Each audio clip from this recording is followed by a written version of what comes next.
Hello बच्चों, तो आज हम लेकर आए हैं आप लोग के लिए त्रिभुज।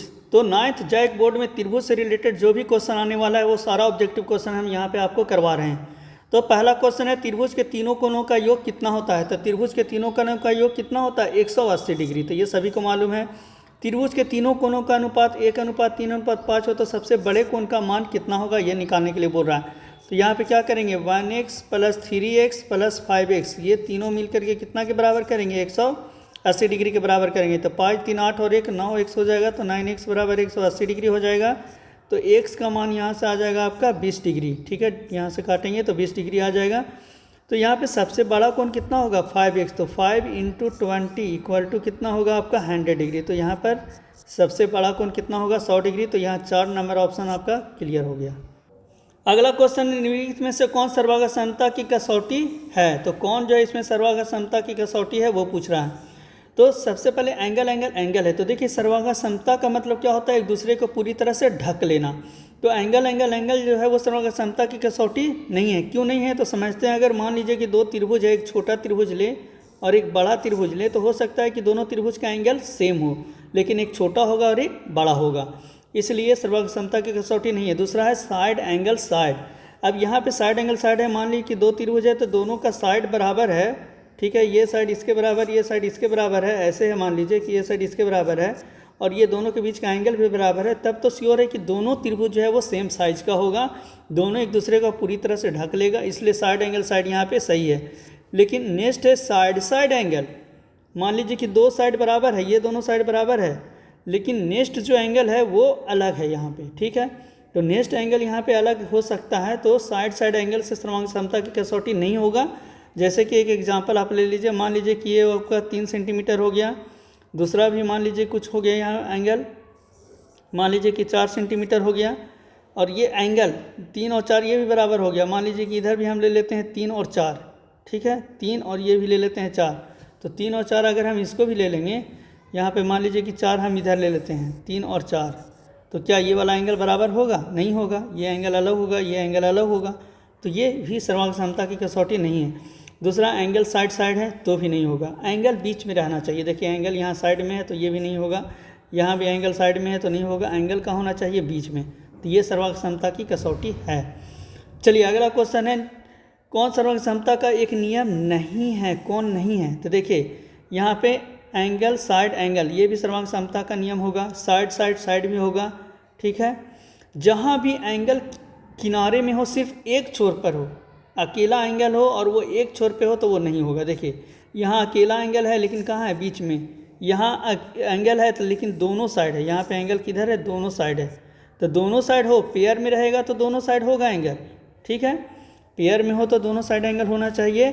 ठीक है, दोनों एक दूसरे के पास भी नहीं होना चाहिए, जैसे इसमें एक दूसरे के पास है तो ये भी नहीं होगा। तो ये चीज़ ध्यान रखिएगा, बहुत इंपॉर्टेंट है ये, इसलिए हम आपको थोड़ा सा टाइम दे करके बता रहे हैं कि सर्वाघात समता के लिए ज़रूरी है कि एंगल बीच में होना चाहिए, जैसे इसमें बीच में है एंगल। दूसरा, अगर वो पेयर में है, दो एंगल है उसमें कसौटी में, तो दोनों एंगल साथ में नहीं होना चाहिए, अलग अलग होना चाहिए। ठीक है, जैसे इसमें साइड साइड साइड भी हो गया। चलिए अगला क्वेश्चन है, ए बी बराबर ए डी है, ए सी बराबर ए डी है। ए सी जो है वो किसके बराबर है, ए डी के बराबर है, और ए बी कोण ए का समद्विभाजक है, ये जो इसका समद्विभाजक है, तो ये दोनों तो हो गया बराबर। तो देखिए ये साइड और ये साइड और ये वाला भी साइड जो हो गया, ये दोनों में कॉमन हो गया, तो साइड एंगल साइड से दोनों सर्वांग सम हो जाएगा कि नहीं। साइड दोनों साइड बराबर, ये वाला साइड दोनों में कॉमन हो जाएगा, तो साइड एंगल साइड से ये सर्वांग सम हो जाएगा। तो 2 नंबर ऑप्शन यहाँ पे क्लियर हो गया आपका। इसी तरह से अगला ऑब्जेक्टिव क्वेश्चन दिया है कि यहाँ सर्वांग समता का कौन सा नियम लगेगा। देखिए ये 90 डिग्री यहाँ पे दोनों है, RHS तो यहाँ पर दिया नहीं, तो RHS सोचना ही नहीं है। ये साइड इसके बराबर है। ठीक है, ये सम्मुख कोण से देखेंगे तो ये कोण इसके बराबर हो जाएगा। ठीक है, लेकिन एंगल वाला तो नियम चलता नहीं यहाँ पर। अब यहाँ पर हम लोग देखते हैं तो सर्वांग समता का नियम है, तो यहाँ पर सर्वांग समता का नियम फिर हो जाएगा आपका एंगल और फिर साइड, एंगल साइड यहाँ पे हो जाएगा। अच्छा, सिर्फ एंगल नहीं हो सकता, एंगल साइड हो सकता है, तो ये 2 नंबर ऑप्शन होगा। सॉरी, वो जो हम ट्रिक बताया था आपको वो गलत हो जाएगा, 2 साथ में एंगल हो सकता है, तो ये दोनों एंगल हो गया और ये साइड भी बराबर, मतलब सिर्फ एंगल नहीं होगा, साइड भी होना ज़रूरी है। तो ये 2 नंबर ऑप्शन यहाँ पे क्लियर हो गया आपका। ठीक है, अगला है यहाँ पे ए बी बराबर ए सी है और ए सी बराबर ए डी है, तो कोण बी सी डी का मान क्या होगा। ठीक है, ए बी बराबर ए सी बोल रहा है, ए बी जो है वो किसके बराबर है, ए सी के बराबर है, और ए सी बराबर ए डी है, ए सी जो है वो ए डी के बराबर है, तो ए सी जो ए डी, तो जब ये इसके बराबर है ये इसके बराबर, तो तीनों एक दूसरे के बराबर हो गया, तो कोण बी सी डी का मान होगा, बी सी डी का मान कितना होगा ये पूछा जाए। ये जो है एक थ्योरम होता है, यहाँ पर A B Guna A D, ये 10th का क्वेश्चन है, ये आप लोग का क्वेश्चन नहीं है। A B Guna A D बराबर ए सी स्क्वायर होता है, तब ये क्या होता है 90 डिग्री होता है। तो इसी से रिलेटेड ये क्वेश्चन आपका नहीं पूछेगा एग्जाम में। चलिए 2 नंबर हम मान लेते हैं। अगला क्वेश्चन है त्रिभुज ए बी सी और पी क्यू आर में ए बी बराबर पी क्यू है, बी सी बराबर क्यू आर है, तो कोण बी का मान होगा। चलिए तो देखिए सर्वांग समता जब हम लोग लिखते हैं तो सीरियली देखते हैं। यहाँ ए बी है, तो यहाँ ए बी जब हम लोग ले रहे हैं तो ए बी जो है वो किसके बराबर है, पी क्यू के, तो ए बी जो है ये पी क्यू के बराबर हो गया।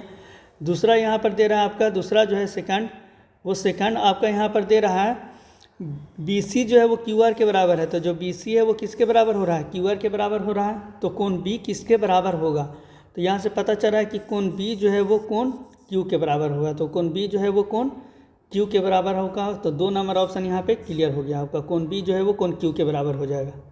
चलिए अगला क्वेश्चन है त्रिभुज ए बी सी और पी क्यू आर में ए बी बराबर क्यू आर है और बी सी बराबर पी आर है, सी ए बराबर पी क्यू हो, तो कौन सा त्रिभुज जो है वो किसके सर्वांगसम होगा, ये यहाँ पे पूछा जा रहा है। तो ये यहाँ पे देखिए, यहाँ पर जो है ए बी सी और पी क्यू आर में है, यहाँ पे दिया हुआ है, तो ए बी जो है वो क्यू आर के बराबर है, तो ए बी क्यू आर के बराबर। देखिए यहाँ पर ए बी जो है वो क्यू आर के बराबर कहाँ दिख रहा है, देखिए ए बी और क्यू आर यहाँ पे दिख रहा है। दूसरा बी सी जो है वो किसके बराबर है, पी आर के बराबर, तो यहाँ पर देखेंगे बी सी को पी आर के बराबर, मतलब बी सी को पी आर, आर पी रहे या पी आर होगा कोई दिक्कत नहीं है। सी ए जो है वो पी क्यू के बराबर, तो सी ए जो है वो पी क्यू के बराबर, तो इस तरह से देखना पड़ेगा। तो 4 नंबर ऑप्शन यहाँ पे करेक्ट हुआ। अगला है ए बी बराबर पी क्यू, बी सी बराबर क्यू और सी ए बराबर आर पी है।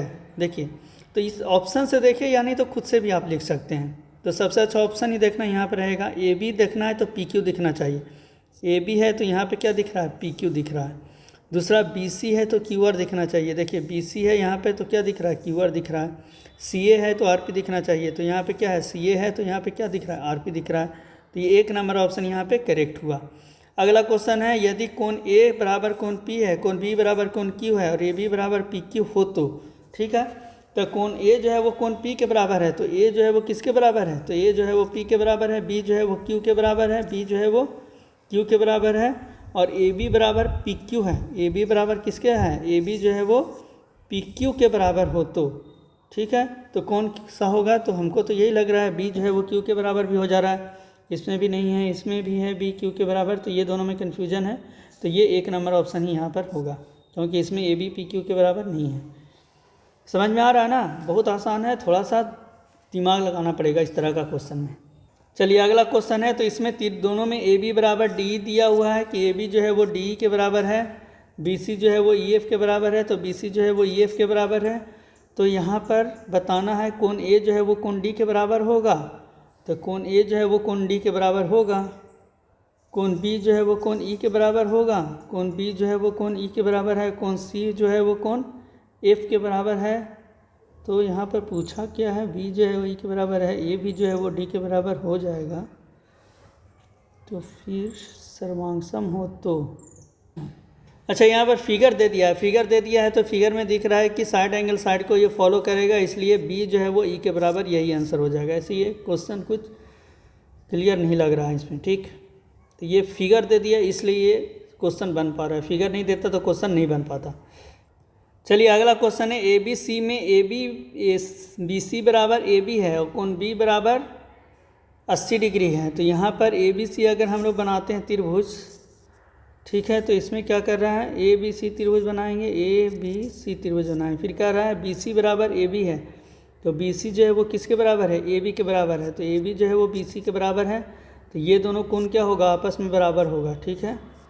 तो यहाँ पर कोण ए का मान पूछ रहा है कि कितना होगा, तो ये सम्मुख कोण बराबर होगा, तो कोण बी का मान यहाँ पे कितना दिया है, कोण बी का मान 80 डिग्री दिया है, तो ये जब 80 डिग्री है तो तीनों कोणों का योग कितना होना चाहिए, 180 डिग्री, तो 180 में से 80 घटा देंगे तो 100 बचेगा, तो 100 बचेगा तो ये दोनों बराबर होगा, तो ये भी 50 डिग्री, ये भी कितना हो जाएगा 50 डिग्री, तो यहाँ पे 50 डिग्री ऑप्शन करेक्ट हो जाएगा। ये भी क्वेश्चन सेम उसी तरह से ए बी सी में है, ए बी बराबर ए सी दिया है, ठीक है, इसमें ए बी बराबर ए सी दिया है। मान लो कि ए बी सी है तो ए बी बराबर क्या दिया है, ए सी दिया हुआ है। कोण ए सी बी बराबर 70 डिग्री दिया हुआ है, तो ये दिया हुआ है तुम्हारा 70 डिग्री दिया हुआ है। तो ए बी सी का मान कितना होगा, तो ये 70 डिग्री है, तो तीन कोणों का योग कितना होना चाहिए 180, तो बचेगा कितना 110 डिग्री बचेगा। तो 110 डिग्री को 2 से डिवाइड करेंगे तो कितना आ जाएगा, ठीक है। तब तो फिर यहाँ पे 55 आना चाहिए, लेकिन यहाँ पे ये देखना पड़ेगा, सॉरी, ए सी बी बराबर 70 डिग्री दिया, ये दोनों आपस में बराबर है, सॉरी, तो ये भी तुम्हारा 70 डिग्री हो जाएगा। ये दोनों भुजा बराबर है तो सम्मुख कोण भी क्या होगा, बराबर होगा। दोनों भुजा बराबर है तो उसका सम्मुख कोण भी क्या होता है, बराबर। तो ये अगर 70 है तो ये भी क्या होगा, 70 डिग्री होगा। तो थर्ड नंबर ऑप्शन यहाँ पे करेक्ट होगा। अगला क्वेश्चन, एक समबाहु त्रिभुज के बराबर भुजाओं के सम्मुख कोण होते हैं। तो समबाहु त्रिभुज है तो समबाहु त्रिभुज के बराबर, समबाहु है तब तो ऐसे ही तीनों कोण क्या होगा, बराबर होगा। तो क्या होगा, तीनों कोण भी बराबर हो जाएगा। तो यहाँ पे क्या होते हैं, बराबर होते हैं। समबाहु त्रिभुज का प्रत्येक कोण होता है, तो प्रत्येक कोण कितना डिग्री का होता है, तो 60 डिग्री का होता है। किसी त्रिभुज के बराबर कोणों के सम्मुख भुजाएं हैं, तो बराबर कोणों के सम्मुख भुजाएं क्या होते हैं, बराबर। जैसे 70-70 ये था, तो दोनों 70-70 है तो सम्मुख भुजा भी क्या होते हैं, बराबर होते हैं। तो एक नंबर ऑप्शन यहाँ पे। तो हम त्रिभुज से रिलेटेड सारा क्वेश्चन आपको करा दिए हैं, तो एग्जाम में ज़रूर आप बना करके आइएगा। चलिए हम नेक्स्ट वीडियो में देखेंगे नेक्स्ट टॉपिक चतुर्भुज पे। तो प्लीज़ चैनल को ज़रूर सब्सक्राइब कर लीजिए और वीडियो को शेयर ज़रूर कीजिए दूसरे स्कूल के बच्चों में भी, ताकि सभी अच्छा मार्क्स लेकर के आएँ और पास हो जाए 9th बोर्ड। देखिए, सिर्फ बोर्ड पास करने के लिए नहीं, आप लोग थोड़ा सा इसको कर लीजिएगा तो आपको नॉलेज भी होगा और फ्यूचर में आपको पॉलिटेक्निक इंट्रेंस एग्ज़ाम या किसी तरह का भी इंट्रेंस एग्ज़ाम देंगे तो उसके लिए बहुत अच्छा होगा। सिर्फ चोरी करके पास कर लेना उचित नहीं है, आपकी जानकारी के लिए बहुत इंपॉर्टेंट है। Thank you for watching video, subscribe my channel please.